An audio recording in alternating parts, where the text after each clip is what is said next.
ಒಂದು ವಿಡಿಯೋದಲ್ಲಿ ತುಂಬಾನೇ ಇಂಪಾರ್ಟೆಂಟ್ ಆದ ಅಪ್ಡೇಟ್ ಆದ್ರೆ ಕೊಡ್ತೀನಿ. ಫಸ್ಟ್ ರೌಂಡ್ ರಿಸಲ್ಟ್ ಲೇಟ್ ಆಗುತ್ತೆ. ತಮ್ಮನ್ನ ನೋಡ್ಕೊಂಡ್ ಬಂದಾಗ ಖಂಡಿತ 100% ಅದರ ರಿಸಲ್ಟ್ ಲೇಟ್ ಆಗುತ್ತೆ.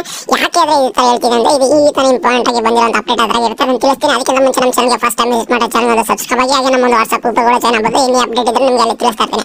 ಓಕೆ, ಏನೀಗ ನಿಮಗೆ ಕಾಣಿಸುತ್ತೆ ನೋಡಿ, 5 ಸಿಟಿ ಮಾರ್ಕ್ ಅಲಾಟ್ಮೆಂಟ್ ಒಂದು ನೋಟ್ ಅಂತ ಅಲ್ಲಿ ಬಂದಿತ್ತು ನಿಮಗೆ. ಅಲ್ಲಿ ನಿಮಗೆ ನೋಡಿದ್ರೆ ಕಾಣಿಸುತ್ತೆ ಯಾವಾಗ ಒಂದು ಅದರ ನಮ್ಮ first city first round result ಆದ್ರೆ 1/8/2021 ಟೆಂಪರರಿ ಅಂದ್ರೆ ತಾತ್ಕಾಲಿಕ ಫಲಿತಾಂಶನ ಪ್ರಕಟಿಸ್ತೀವಿ. ಆಮೇಲೆ ಮೊದಲನೇ ಸೀಟ್ನ ಹಂಚಿಕೆ ಅಂತಿಮ ಫಲಿತಾಂಶ ಬಂದ್ಬಿಟ್ಟು 2ನೇ ತಾರೀಕು 8ನೇ ತಾರೀಕು 2025 ಅಂತ ಅಫಿಷಿಯಲ್ ನೋಟಿಫಿಕೇಶನ್ ಬಿಟ್ಟರು ನೀವು ಯಾವ ಒಂದು ಬೇಸ್ ಮೇಲೆ ಹೇಳ್ತಾ ಇದ್ದೀರಾ ಫಸ್ಟ್ ರೌಂಡ್ ರಿಸಲ್ಟ್ ಲೇಟ್ ಆಗಿ ಬರುತ್ತೆ ಅಂತ ಹೇಳ್ತೀರಾ ನೋಡಿ. 100% ಏನಕ್ಕೆ ಈ ಒಂದು ಶೆಡ್ಯೂಲ್ ಯಾವ ಬೇಸ್ ಮೇಲೆ ಬಂತಂದ್ರೆ MCC ಕೌನ್ಸಿಲಿಂಗ್ ಆದ್ರೆ ನಡೀತದೆ. ನಾನು ಮೊದಲನೇ ಹೇಳ್ತಿದ್ದೀನಿ MCC ಕೌನ್ಸಿಲಿಂಗ್ ಯಾವ ತರ ನಡೀತಿರುತ್ತೋ ಅದರ ಮೇಲೆ ನಮ್ಮ ಒಂದು KE ಕೌನ್ಸಿಲಿಂಗ್ ಆದ್ರೆ ನಡೀತಾ ಇರುತ್ತೆ.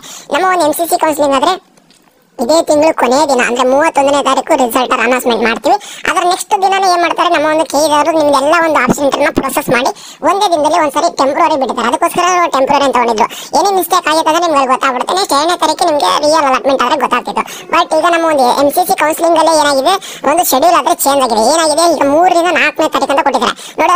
3ನೇ ತಾರೀಕು ಅದ ಬಿಡ್ಬೋದು, 4ನೇ ತಾರೀಕು ಅದ ಬಿಡ್ಬೋದು. ನಿಮ್ಗೆ ಒಂದು ಕ್ಲಾರಿಫಿಕೇಶನ್ ಆದ್ರೆ ಕೊಡ್ತೀನಿ. 3ನೇ ತಾರೀಕು ರಿಸಲ್ಟ್ ಅದ ಬಿಟ್ಟರೆ ನಿಮಗೆ 4ನೇ ತಾರೀಕು KE ಒಂದು ಟೆಂಪ್ರರಿ ರಿಸಲ್ಟ್ ಅದ ಬಿಡ್ಬೋದು, ರಿಯಲ್ ಅಲಾಟ್ಮೆಂಟ್ ಅದ ಬಿಡಬಹುದು. ಅದ್ರ ಬಟ್ ಇನ್ನೂ ಒಂದು KE ಒಂದು ನೋಟಿಫಿಕೇಶನ್ ಅಂತ ಬಂದಿಲ್ಲ. ಇವತ್ತು ಈವ್ನಿಂಗ್ ಅಷ್ಟಲ್ಲೇ ಒಂದು ಪಕ್ಕಾ KE ಕಡೆಯಿಂದ ಈವ್ನಿಂಗ್ ಅಲ್ಲಿ ಒಂದು ಇಲ್ಲಾಂದ್ರೆ ನಾಳೆ ಆದ್ರೆ ಒಂದು ಇವತ್ತು ಈವ್ನಿಂಗ್ ಅಷ್ಟೇ ಒಂದು KE ಕಡೆ ಒಂದು ಅಪ್ಡೇಟ್ ಆದ್ರೆ ಬಂದೇ ಬರುತ್ತೆ. ಯಾಕಂದ್ರೆ ನಮ್ಮ ಪ್ರತಿಯೊಂದು ವಿಡಿಯೋದಲ್ಲಿ ಹೇಳ್ತೀನಿ MCC ಕೌನ್ಸಿಲಿಂಗ್ ಅಲ್ಲಿ ಯಾವ ತರ ನಡೀತದೋ ಅದೇ ತರ ಒಂದು KE ಕೌನ್ಸಿಲಿಂಗ್ ಆದ್ರೆ ಅದರ ಬೇಸ್ ಮೇಲೆ ನಡೀತಿರುತ್ತೆ. 100% ಹೇಳ್ತಾ ಇದ್ದೀನಿ. ಇದು ಒಂದು ವಿಡಿಯೋದಲ್ಲಿ ನಿಮಗೆ ಯಾವುದೇ ಕಾರಣಕ್ಕೂ MCC ಕೌನ್ಸಿಲಿಂಗ್ ರಿಸಲ್ಟ್ ಬಿಡ್ತಿರೋ ನಮ್ಮ ಒಂದು KE ಕೌನ್ಸಿಲಿಂಗ್ ರಿಸಲ್ಟ್ ಬಿಡಕ್ಕೆ ಸಾಧ್ಯನೇ ಇಲ್ಲ. ಓಕೆನಾ, ಅವರು MCC ಕೌನ್ಸಿಲಿಂಗ್ ಅಂದು 3ನೇ ತಾರೀಕು ರಿಸಲ್ಟ್ ಆದ್ರೆ ಬಿಟ್ರೆ 4ನೇ ತಾರೀಕು KE ರಿಸಲ್ಟ್ ಬಿಡ್ತಾರೆ. ಅಕಸ್ಮಾತ್ ಅವ್ರೇನಾದ್ರು 4ನೇ ತಾರೀಕು ರಿಸಲ್ಟ್ ಆಗ್ಬಿಟ್ರೆ ನಮ್ಮ ಒಂದು KE ಕೌನ್ಸಿಲರ್ 5ನೇ ತಾರೀಕು ರಿಸಲ್ಟ್ ಬಿಡ್ತಾರೆ. ಇದು ಒಂದು ತುಂಬಾ ಇಂಪಾರ್ಟೆಂಟ್ ಅಪ್ಡೇಟ್ ಆಗಿತ್ತು. ಯಾಕಂದ್ರೆ ಫಸ್ಟ್ ರೌಂಡ್ ರಿಸಲ್ಟ್ ಬಗ್ಗೆ ಎಲ್ಲರೂ 1-2ನೇ ತಾರೀಕು ಬರ್ತದೆ ಅಂತ ನೀವೇನೋ ವೆಬ್ಸೈಟ್ ನೋಡೋದಂತ ತಲೆ ಕೆಡಿಸ್ಕೊಬೇಡಿ. ಆಮೇಲೆ ಇನ್ನೂ ಒಂದು ಏನು ಅಪ್ಡೇಟ್ ಅಂದ್ರೆ ನೀವು ಎಲ್ಲ ಒಂದು ಕೋರ್ಸಸ್ಗೆ ಈಗ ಆಪ್ಷನ್ ಎಂಟರ್ ಮಾಡೋಕ್ಕಾದ್ರೆ ನಮ್ಮ ಒಂದು KE ಅಫಿಷಿಯಲ್ ವೆಬ್ಸೈಟ್ ಎಲ್ಲ ಸಿಗುತ್ತೆ. ಎಲ್ಲ ಒಂದು ನಿಮ್ಮ ಒಂದು ಆಪ್ಷನ್ಸ್ ಏನಿದಾವೆ, ಏನು ನಿಮ್ಮ ಒಂದು ಮಾಡಿಫೈ ಮಾಡೋದೇನಿದೆ,